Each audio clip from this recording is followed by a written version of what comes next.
Timothy, are you ready to do this? Let's go. All right, man, here we go. So 5, 4, 3, 2, and 1. All right, folks, welcome back to the Trauma Therapist Podcast. I am very excited to have as my guest today, Timothy Bailey. Tim, welcome. Thanks. It's nice to meet you, Guy.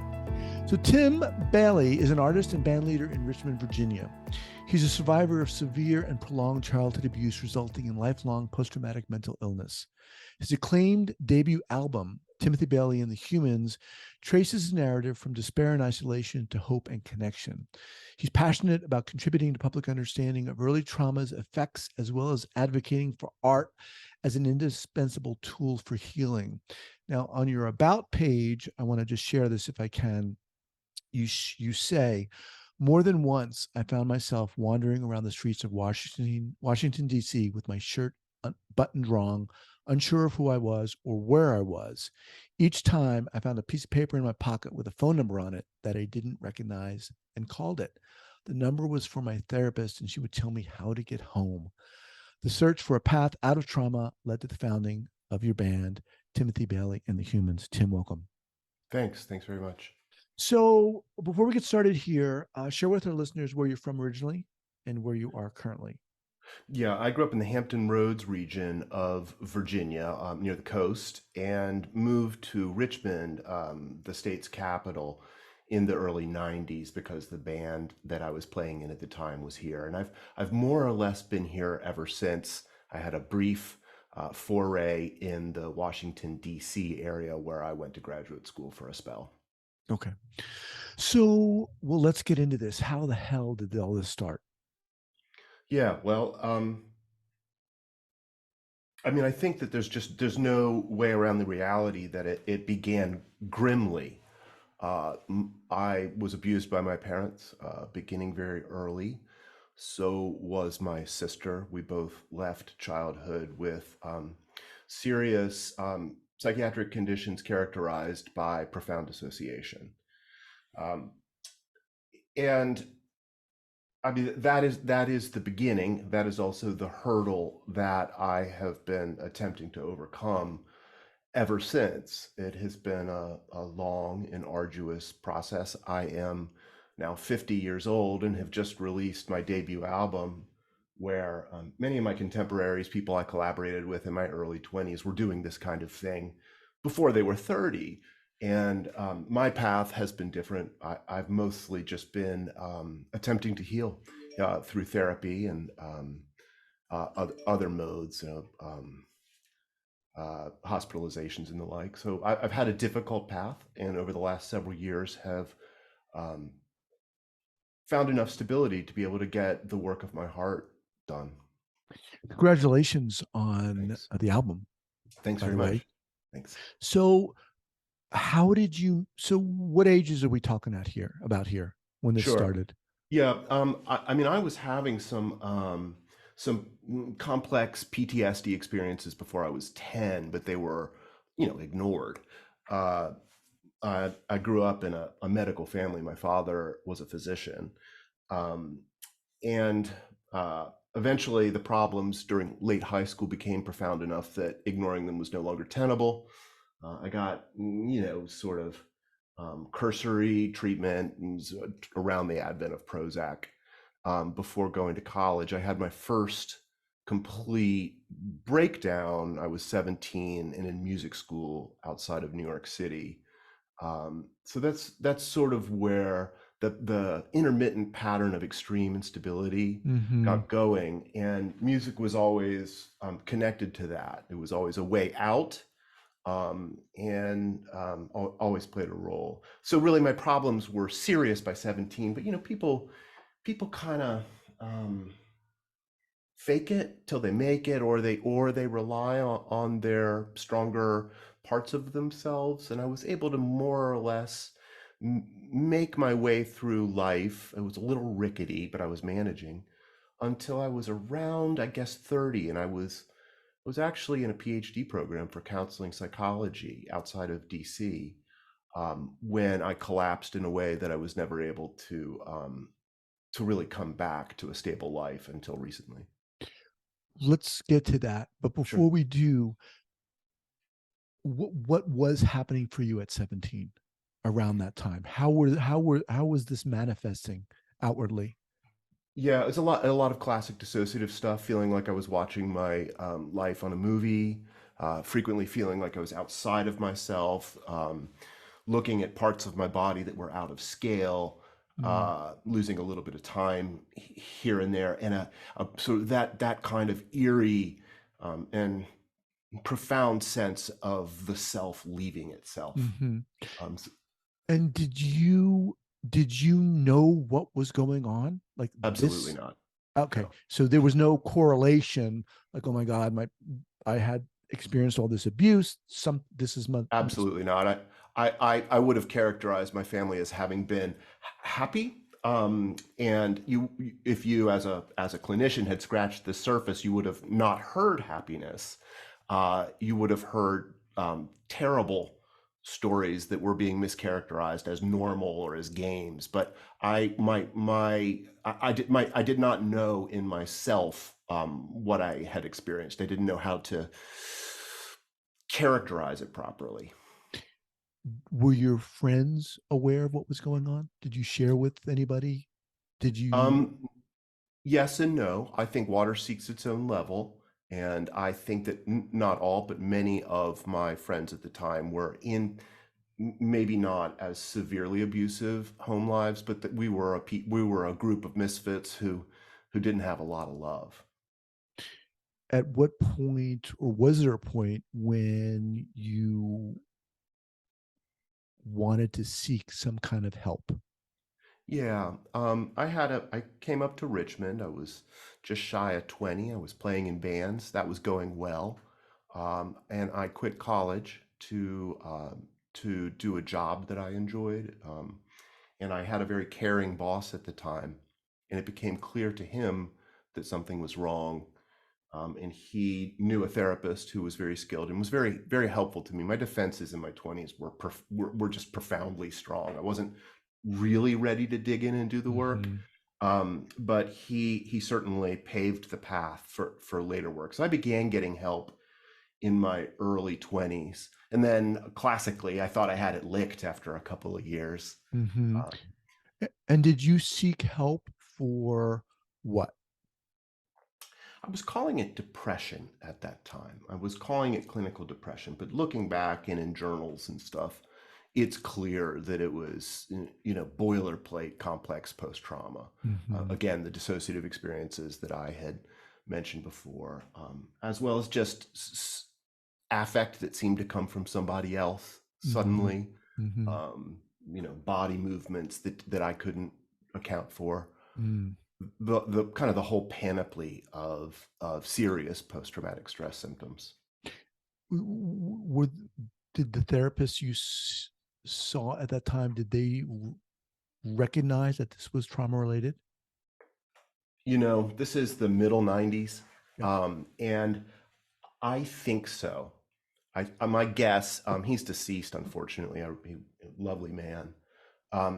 My guess is that he understood quite a bit about what was going on, but that I was only able to go so far. I mean, I Mm-hmm. remember him saying something about like, um, yes, you want to take the band-aid off, but you might not want to take it all off at once, you know? Mm-hmm. Mm-hmm. So my guess is he had a lot more insight about what was going on with me than I did and was titrating it as best he could. But I thought I had completed therapy after a few years. Right.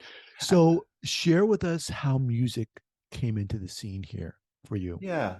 Well, I began, there was a culture of just oppressive hostility and unhappiness at home.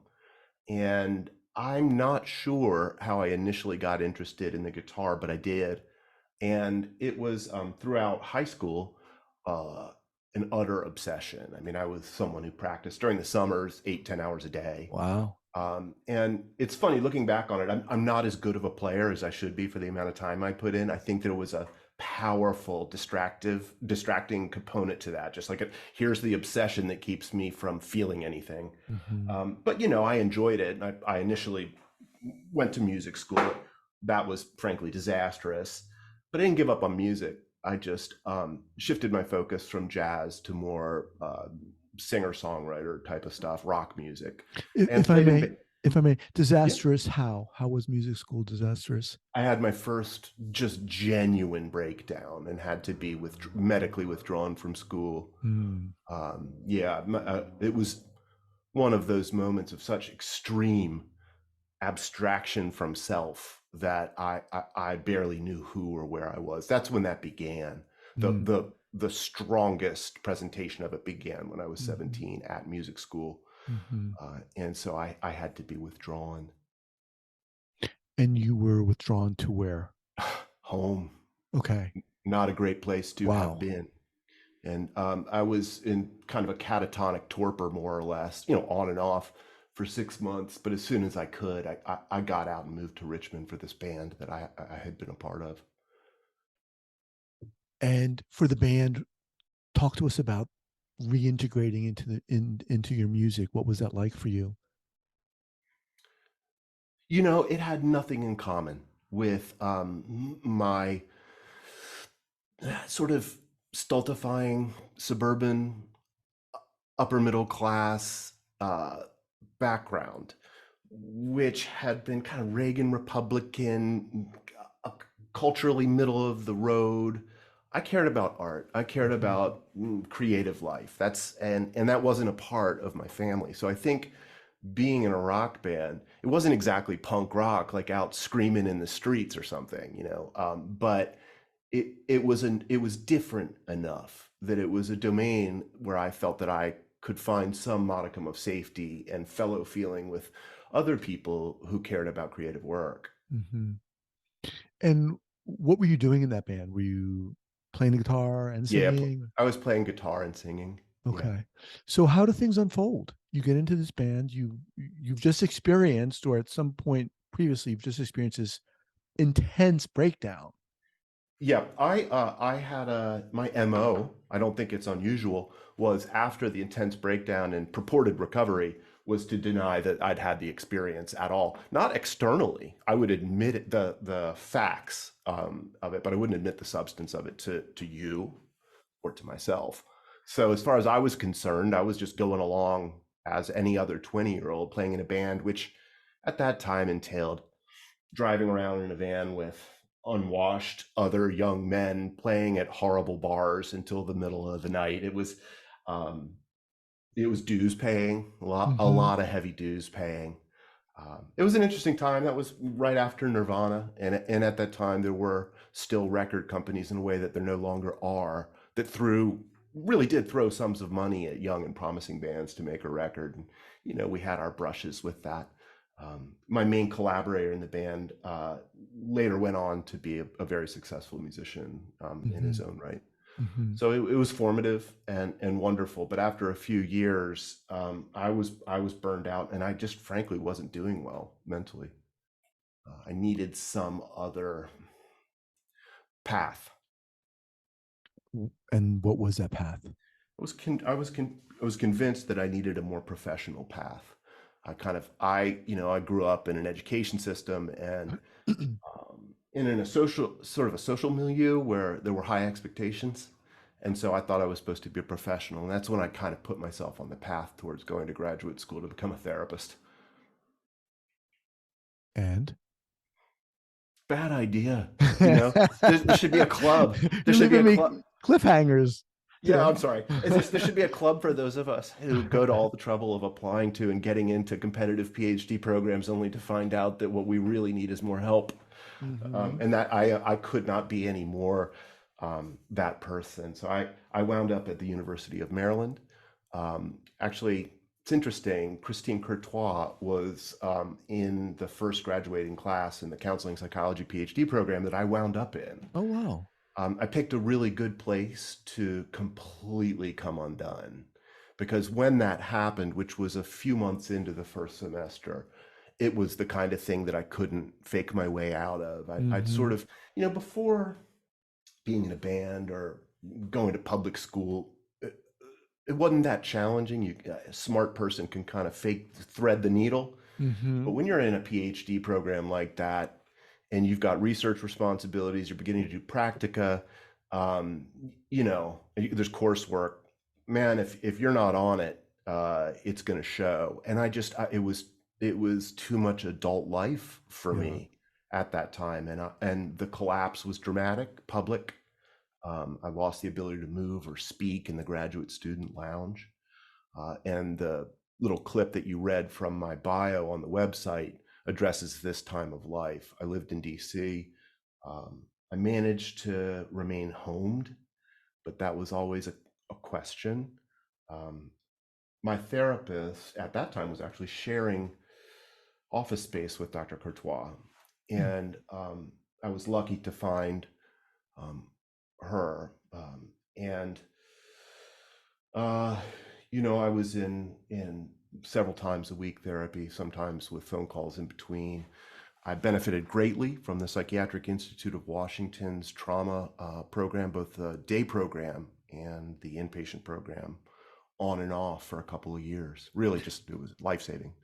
So at this point, was there a recognition that you had experienced trauma? It began. It actually. Um, I think it was evident, and I was at that point admitting that there had been anger problems, but I was having just wild abreactions that I didn't understand in flashes. Mm-hmm. And I was prescribed a little bit of Klonopin. And the first one of those that I took, I think it kind of unwound all the obsessive binding that had kept things close. And that's when it just all, I was living in a world of eclipsing terror. And it became clear, like, I mean, there was specific memory attached. A Mm. lot of that has still taken a long time to be able to face.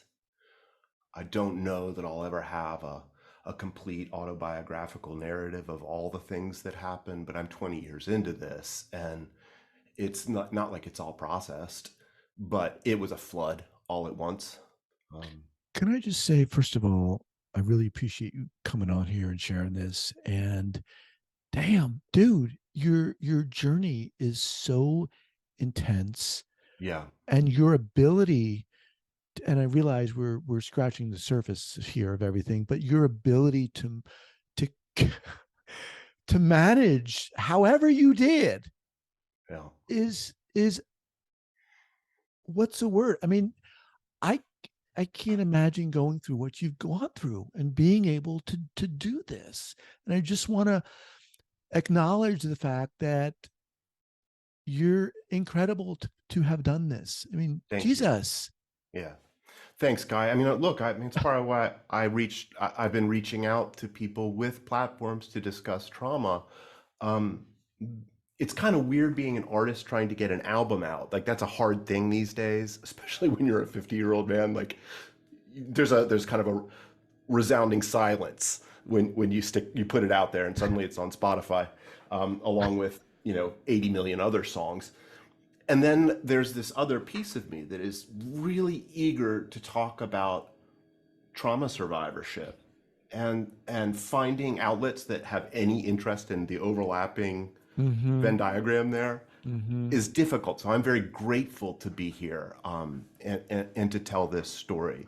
I also have to say, like, I guess it's, I guess it is a story of resilience and of survivorship. It's still not easy. And the self states who are presenting themselves can often step up and appear quite strong and competent, but I still struggle. And I don't anticipate that ending, although it has gotten better. And the one other thing I want to say is I haven't done it alone. For someone with the kind of level of sadistic violence in his past that I have, it's somewhat of a miracle that I was able to have human relationships at all, including most primarily with my therapist, but then also with caring friends without whom I wouldn't be here. There's that Beatles song, I get by with a little help from my friends. And for me, it's like I would rewrite it as I get by with a huge and ongoing, constant, nurturing support from a small group of lovely people. At what point? Well, there are a couple of things I want to ask you about here. I'm curious about um, at what point you said, you know what, I want to share this with other people? But Yeah, it's only been before we get Mhm. that, I also Sure. want to ask you, when did you get to a point where you kind of felt like something or someone was quote unquote helping you work through this? That began in the later months of 2001, beginning months of 2002, and that's the therapist who I refer to in my that little piece from my bio. Um, I wouldn't be here without her help. I happened to have fallen apart in a place at the University of Maryland where we had a list of therapists.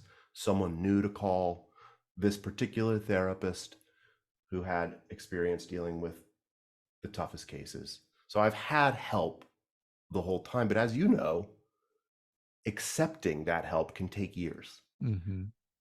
Developing the trust of that one person. I always think of it as similar to, the story of Helen Keller learning the concept of water from Annie Sullivan with her hand under the well, Mm-hmm. and having the letters written on her hand until it all clicks. Like, she's communicating to me about this. Mm-hmm. For me in therapy, that was a years long process.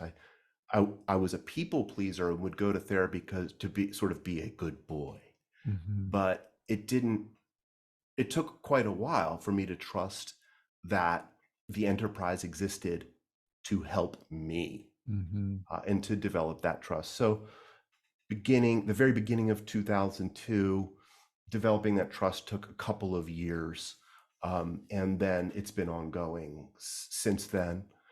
So Can you name something particularly specifically that did help you or help you realize something? yeah, I'll tell you. I mean, I probably wouldn't mention this in another podcast, but given the title of yours and who I presume your listenership, some of the transference stuff was sexual. I thought I was there to be exploited. Mm. And so if my therapist, there was one hallmark moment where she called me in the evening because I'd been having a really rough time, and I thought she was propositioning me. And I told her rather than stuffing that down. And that became a moment of, that the fundamental concept of working through the transference. That was the moment. Like, once I really believed that that wasn't what was happening, Mhm. that's where I think I really began to benefit from, what they call the real relationship. So that was one moment very early on where I realized not everyone was there to get something from me. Also, I've benefited from inpatient stays at some of the sadly now defunct trauma inpatient units where, at least back then, it was a little bit of a bare knuckles brawl. People weren't as worried about titrating stuff back then, and I really benefited from the confrontations that I experienced in some of those programs of, like, no, this really happened. You belong here, kind of stuff. Interesting. So that confrontational, why do you think that specifically helped you? Because I was kind of so committed to identifying out with the population of trauma survivors, even though I was saying, in substance, many of the same things as the others. Like, no, you're the messed up ones. I'm up here getting my PhD. I'm fine. Mm-hmm. And I wasn't fine, and there's a kind of no amount of a therapist asking open-ended questions that would have moved me towards acceptance as quickly as peers saying, dude, you are just absolutely full of it. Right. You, buddy, you are full of it. And I Uh-huh. heard them. I appreciate you sharing that. When, Tim, did you get to a point where you wanted to speak about this stuff and share this stuff? Yeah, I had a real collapse in 2013. I was at Shepherd Pratt for a while, which was that program was helpful to me. And then I started to write music again within a few years. I would go through these periods of working on stuff and not working on stuff, quitting again. Like I'd start music and quit it and start music and quit it. And probably around 2015, I started to write in earnest again. I participated in an incredible writing workshop here for several years. It's called Life in 10 Minutes, and my dear friend Valley Haggard ran that. And it's Mm. you write on a timer with a group of people without any real concern about editing, and then you share what you've written with no crosstalk and no feedback.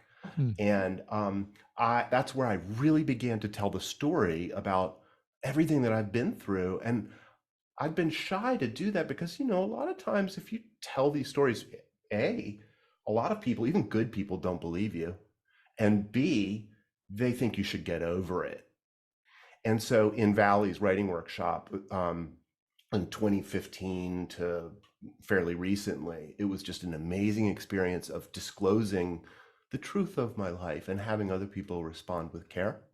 So was Um, that just a particular right place, right time? Absolutely. Yeah. Yeah. Well, a friend of mine who had enjoyed the class thought I would too, that kind of thing. Huh. And then I realized, the place for my writing has always been songs. I think I was probably by 2018, I was back to it. I'd formed this version of Timothy Bailey and the Humans by kind of asking my dream team and of other musicians to be in the band.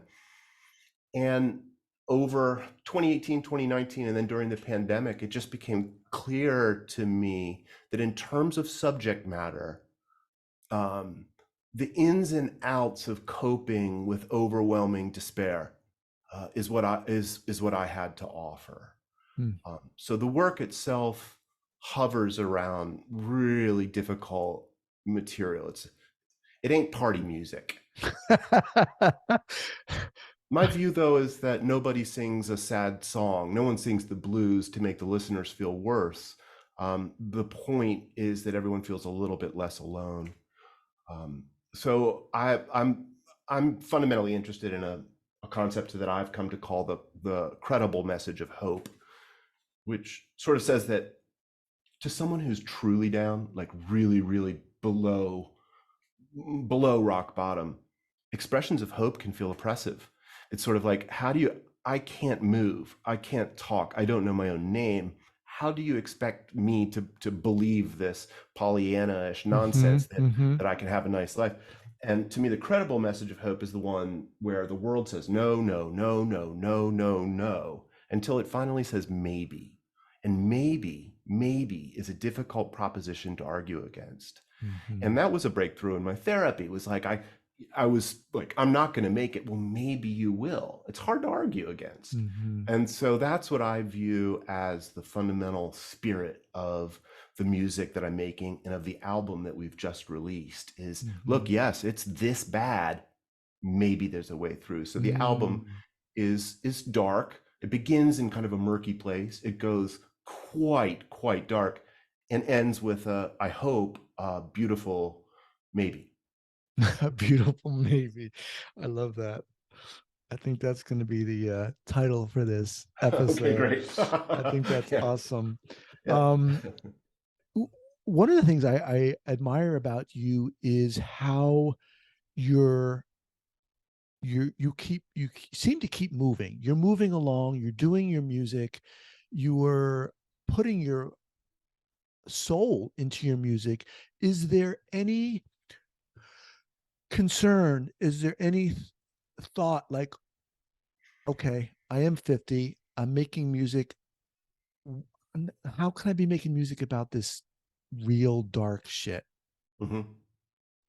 Maybe I should. Maybe I just should sing about happy stuff, and that might help me get noticed more so. I one of the co-producers of the album, and really the person who was able to get a lot of the necessary people in place, my friend Bob. It's always been a part of our friendship for close to 30 years, talking about being a creative person and the struggles. You kind of get a gallows humor about the inevitable like disappointments you have as a creative person. But I found myself recently saying, Bob, do you ever wish that you had a different passion, like maybe, I don't know, dual ledger accounting? And he said, no. He said, no, come on, get real, man.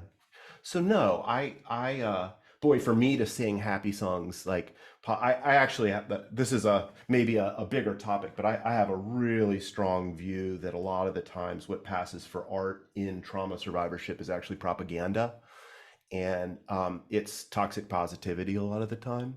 And I think I think ironically, what survivors need out of art are safe spots, safe places to experience art's inoculation effect, where you deal with the most difficult material in art. It's one of the beautiful things that art allows us to do, is in titrated doses encounter the worst parts of life.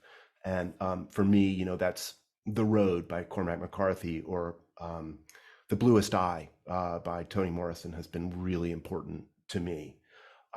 And I think that sometimes we can think that art is supposed to be where you go and you make a nice picture of a flower or something to quote, feel better, when in fact what you might need is a place to express your rage and your contempt.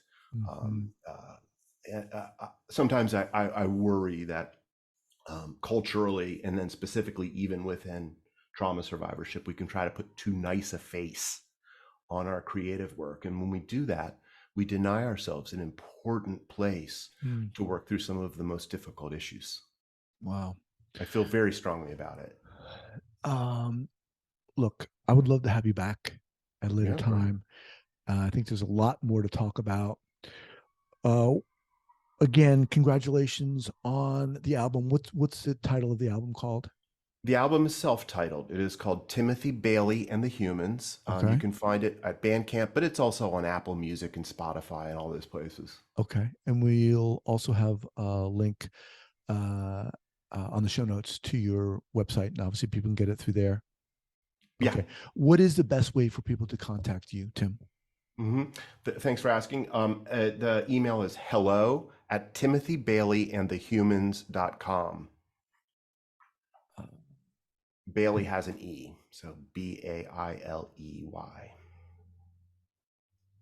Humans.com. Awesome. Look, you are incredibly inspiring, and I sincerely mean that. And I just love the way you strike me like this intense you're moving, right? I'm trying. You keep going. I'm trying. There's something very powerful and beautiful about that. Thanks, man. I appreciate you coming on here. Hey, I appreciate your kind attention. I really do. It's all right. It's good to be heard. I appreciate it. We'll be in touch. Love to have you back. Thanks, Guy. Take care. Right.